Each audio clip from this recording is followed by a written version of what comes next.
Hey YouTube, it's Hannah Loba. If you want more MotoAmerica content, check out the new and vastly improved MotoAmerica Live Plus app.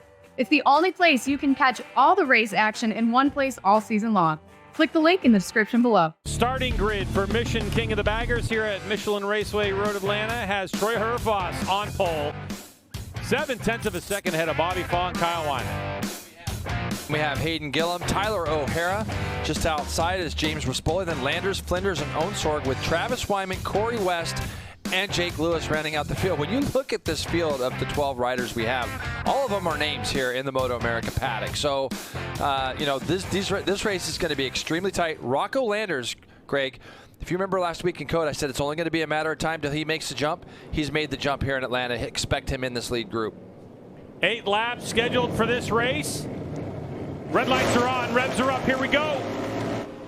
And we're away, and boy, Bobby Fong did not get a good launch, but Troy Herfoss certainly did on his Indian Challenger, and Kyle Wyman slots into second place as we bend her into turn 1 for the first time in race number 1. Man, Bobby really didn't get up the line very well. I don't think it's going to hurt him too much, Greg, once he gets that bike going here. You're going to see him, he's back there in 6th spot or so. But these first 4, 5, 6 bikes have all shown that they can all run similar pace. I expect Bobby, he just came off the super bike, let's not forget. So I don't know how much fatigue will play a difference for him. He's a pretty fit guy, but you can see he's pretty far back. I think he's got a problem. He does. Bobby Fong's got a problem. You can see him back there. Everybody's going by him, unfortunately. Yeah, unfortunately for the 50.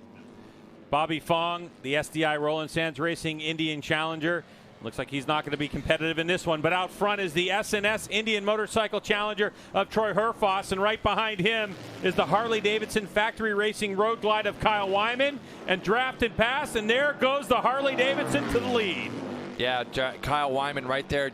He was a little late out for the siding lap, Greg. As you pointed out to me when we were sitting up here earlier, was worried he may have had a problem, but right now that 33 looks like he wants to get to the front, and we've seen how good that bike, look at it accelerate up over the top of this hill. I know that they've made some gearing changes and things to that bike throughout the course of the weekend, so the 33 is going to lead the first lap here over O'Hara.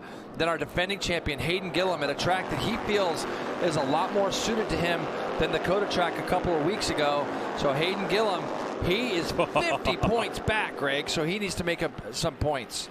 And the number 1 plate on the Revzilla Motul Vance & Hines Harley-Davidson just lit off the rear brake. As if you've ever seen these motorcycles up close, you'll know that the rear brakes on some of these bikes are the same rotors they're going to put on the front of some motorcycles. They're absolutely huge. And they use a lot of rear brake to slow these 620-plus pound motorcycles down. But we had a Challenger Ray out, and there's number 50, Bobby Fong. And it looks like Fong, well, we can hear him revving the engine, but he's making sure that he's out of the way. Back up to the front with the 33 Wyman. But, Jay, we had a Challenger race earlier today, and it was Troy Herfoss. It was a 2-lap dash for cash put on by Mission, and Troy Herfoss was able to win it. And we thought maybe he was going to have the same result, but that little race right there, even those couple laps, are going to allow these manufacturers to make quick changes during the day. It just looked like it was going to be hard to go past Troy, didn't it, in that 2-lapper that we had? And I know it's just 2 laps, but it just looked like it was going to be difficult to go past. You see O'Hara looked like he had an instinct to go by Hayden Gillum, and he wasn't quite able to make that. Jason, as Greg mentioned, Herfoss did win that challenge, but he said this track creates really close racing here. This will be his first time doing over 8 laps consecutively all weekend to see where he really stacks up. That's actually a really big deal, especially with the fact that it is an 8-lap race. Last time by the stripe, it was Kyle Wyman who went 129.349. Fastest lap of the race, then on lap number 3 for Wyman. Herfoss starting to close the gap, though, and now a pass for position as Tyler O'Hara goes around Hayden Gillum. And there goes Herfoss, a pass for the lead. And so Troy Herfoss on that S&S Indian Motorcycle Challenger takes over the spot. So he's had a problem, and I think that bike, the Vance & Hines bike, which we very rarely see have problems, has parked itself. All right, so we got 2.5 laps to go. Mission King of the Baggers race number 1 here at Michelin Raceway Road Atlanta, and Troy Herfoss continues to lead. Now see, Tyler's going to go by in that draft. He's going to get past. Now you just got to stay over to the left. If you're going to let Hayden go down the outside of you, don't open that door. And this is what he's done this time. If he's going to go by, go down the outside, and Gillum did it there anyway. So Tyler did everything I thought right there to try to get Hayden or keep him behind him. The only thing that would make a difference there is if he was able to draft him earlier and increase that gap. But you could see that big Indian spinning at the top of the hill at 160 plus mile an hour as these guys now see the white flag. This is the last lap. So 29.4, 29.5. The two guys in third and fourth are at 30 flat and 30.1. They've lost touch. We've got two battles here for the podium, one for first and second, and one for that last spot on the podium. Yeah, and Hayden Gillum looking down at this championship long term. Those extra couple of points that you get, 3 points the difference between third and fourth place. He's going to want all the points he can get. Although his championship rivals up the road, that's what's going to hurt him, as Herfoss and Kyle Wyman have really put a stamp on this championship early season. And Kyle is trying so hard to get drawn onto the back of that Indian as they go through turn 6 and 7.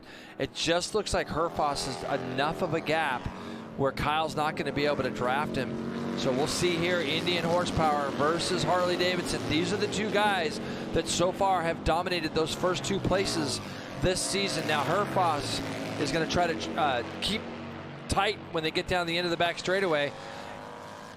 And let's see how this works out. You can see he's moving over to the left. Kyle Wyman, he's going deep, deep, deep on the brakes, but there's so much real estate between the two. And now for third place, it looks like Hayden Gillum doing what he needed to do on a good run from 29 O'Hara. Is he going to be able to get underneath him? But all eyes on the front on the 17. Herfoss coming through the last corner. On the gas he goes, checkered flag waving, and it's going to be Troy Herfoss who takes the win over Kyle Wyman, and Hayden Gillum able to hold off Tyler O'Hara for that final podium spot. So it's Indian Motorcycles with the big win over Harley Davidson that gets 2 on the podium here at Michelin Raceway, Road Atlanta. At Coda, he said Kyle was better than me today. He didn't make excuses, and then Kyle today says Troy was better than me today and doesn't make excuses. And I love when a rider can do that and can admit when somebody else, it wasn't the bike, it was, that rider was just a little bit better than me today.